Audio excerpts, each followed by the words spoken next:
அஸ்ஸலாமு அலைக்கும். எலும்பு குழம்பு எப்படி செய்யறதுன்னு பார்க்கலாம். பட்டை, ஏலம், கிராம்பு,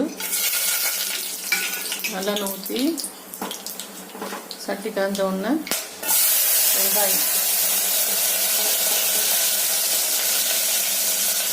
வெங்காயம் வதங்கிடுச்சு. 2 தக்காளி, 2 பச்சை மிளகாய், மல்லித்தூள்,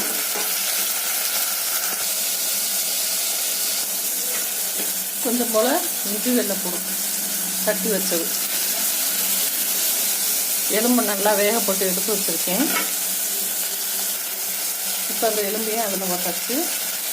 இப்போ அது கூட 3 கத்திரிக்காய், 2 சின்ன உருளைக்கிழங்கு.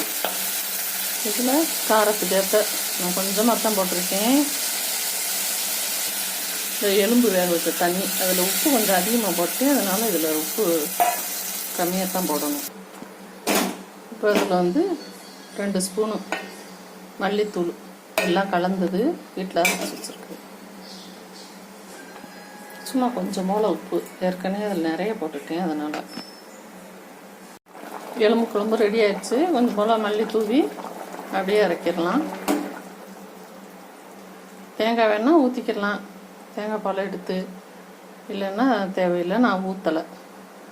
நல்லாயிருக்கும். இந்த மாதிரி செஞ்சு பாருங்கள். அஸ்ஸலாமு அலைக்கும்.